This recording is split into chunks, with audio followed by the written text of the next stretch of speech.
Welcome and hello. This is a video lesson in Python for Water Resources titled Reading and Writing Files. What we're going to be doing in this lesson is demonstrating how to read data from files as well as write data to files using Python. Specifically, we're going to be using time series data for the following 5 file types: text file, CSV file, JSON file, Excel file, and DSS file paths. All right, so we're going to read in the data from a file, create a duplicate file as we write it. As for Excel and DSS paths, we're going to be creating a duplicated worksheet in Excel and a duplicated file path within the same DSS file for DSS. Okay, so let's knock these out one at a time. First of all, the data that we're going to be looking at is right here. This is reservoir release data. So we have a time series of flow over the course of 3 years, 1 day at a time. And if we want to look at that data, here are the actual numbers. So on the first day of January 1st, 2023, we have a release or a flow rate of 13,767. On day 2, it's 24,723, 24,894, all the way down to the end, which is December 31 of 2025, 4,515. Okay, so that is the data we're going to be working with. Let's start with the text file first. So what I have on the screen here are those exact same flow rates. Now this data is formatted in a time series. Clearly there's lots of different data formats we could be experimenting with. And there's more files than the 5 different file types I listed out and we'll demonstrate in this lesson. But this is really just a teaser. This is just a little preview of how to be working with files using Python. Here's the text file right here, 13,767, 24/7, 24/8, 24/7, and so on. One record of flow rate in CFS per line in this text file. So let's head over to our Python script. What I'm going to do is read in that file. So here is the Python code. I am opening the file using the word file as my file handle. Data list, what this does is it's reading the lines one at a time and then popping that into a list. Then I'm cleaning up the data, that is removing any new line characters at the end. I'm printing that list to the terminal, so we're going to see that in just a moment. And then finally, what I'm doing is creating a data2.txt file and writing those same list values in as before.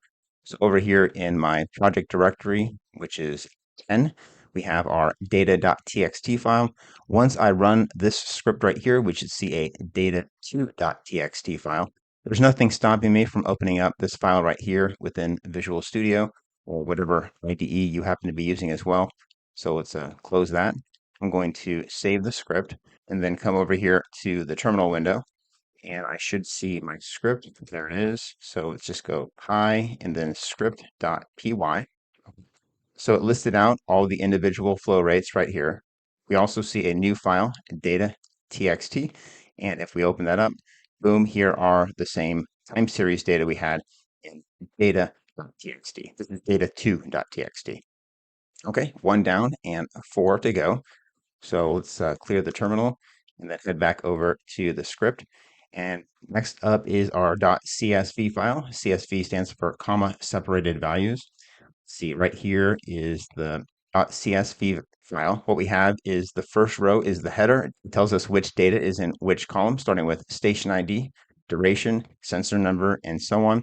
What I'm interested in here is this third from the last field or column, which is value, which is right here, 13,767, 24,723. Here's the third flow rate, the fourth flow rate, the fifth flow rate, 1 day at a time. Okay, so we're going to be creating a new .csv file, which is going to have these same values as before. It's more than just 3 values. It's going to be every value here, so more than 1,000 because it's daily for 3 years. What I'm pasting in here is the Python. First, I'm going to be importing this CSV module. We're going to be using that a few different times here. First, we're going to read in the data from data.csv. In file is the name of the file handler to handle that data.csv file. 1 row at a time, we are creating a list of values and then reading in just the value column, which is that third to last column in the .csv file. That's the column that has our data. Then we are looping through that list and printing it to the terminal. After that, we're creating our data2.csv file, writing value on the first line, and one line at a time, we are printing out the value for the flow rate. Okay, so that's what's happening here. Let's go ahead and see if that runs. So let's save that back to the terminal and then run. All right, so we printed out the values. We now have a data2.csv in the directory. So if I open that up, boom, here we have value. And then, well, there's no commas because there's only one value that we were returning per record. That is the value, our flow rate, 13,000, 24,7, 24,8, 24,700, and so on. All right, right on. Let's close that up, head over to our file type number 3, which is JSON, which is right here. Just like the .csv file, we have more data saved in this source file than we actually need. We're just looking at the value, which I'm scanning for is right here. So value 13,767. Then for the next record, for day 2, we have a value of 24,723 and so on. This time I'm going to be extracting not only the value, but also the date. So there should be a date field right here. So this is the 3rd day of the year. This is the 4th day of the year right here. Here's the 5th day of the year. We could have done this with the .csv data as well, but just decided not to. Okay, so back to our Python script right here. I'm going to delete everything I had previously and then paste in the code I'm going to be using to handle that JSON data. As before, data, JSON, that is our inf file. Data right here is going to contain the entire JSON. And then right here is where I'm looping through that JSON and then appending a new dictionary containing the date and the value for each row of that JSON file into my data values list. After that, I'm printing it to the terminal and then writing a new JSON file. This is called data2.json, and it's only going to be containing the data that we captured in our data values list, specifically the date and the flow rate, reservoir release in units of CFS. So let's save that. Go over here to our terminal, clear the previous command, boom. What we're also printing out right here is the date and flow rate. So this is the very last few records here. Let's scroll to the top. What we have is January 1st, 2023 at 0 hours, and the flow rate is 13,767. Day 2 is 24,723. Day 3, day 4, day 5, and so on. Okay. We should also have a JSON2, right? Data2.json. Here it is. Boom. And now instead of having, 10 separate fields of data for each record, we have just the date and the value referring to that flow rate.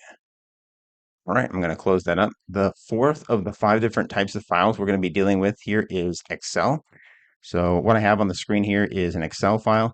It has the same values as we've been looking at before. We have station data, duration, sensor, the date time, that's of particular importance, and also our value is 13,767, 24,007, 24,800, 24,700, and so on. This is in column 5 for the date time and column 7 for the actual flow value.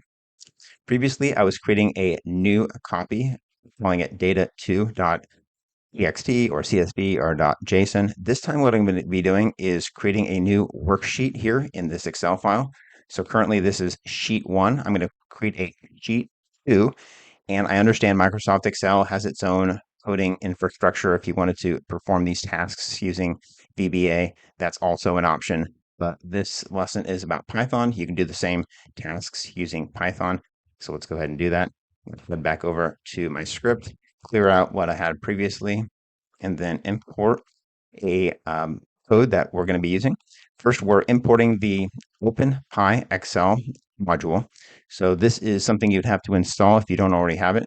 You could just go to your terminal window and type in pip install OpenPyXL, which looks like that right there. Or if you want to run it using its own interpreter, then you can go with -m pip install OpenPyXL. But I already have that installed, so let's just take a quick look at the script, which is right here. First, we are getting data from Excel sheet 1, specifically columns 5 and column 7, which is going to be the date time and the flow rate. I guess I could have used a different variable besides room. And then data values is the list of values that we're going to capture that data into. After that, we're printing it to the terminal. And then further down, we're creating a new worksheet and say inside the exact same Excel workbook called Sheet 2.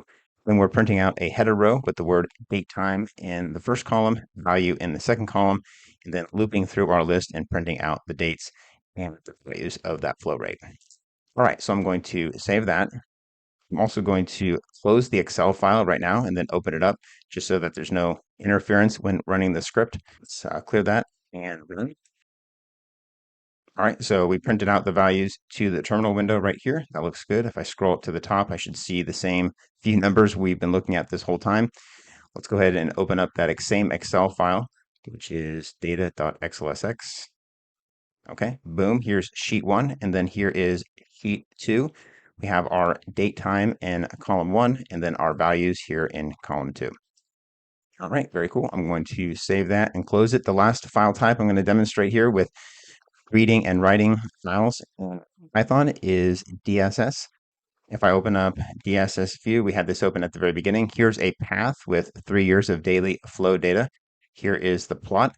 So it starts right here at January of 2023, and it goes through the end of the year 2025.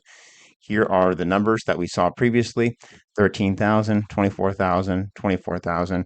Looks like it peaks around 30,000 right here, just a few days into the year.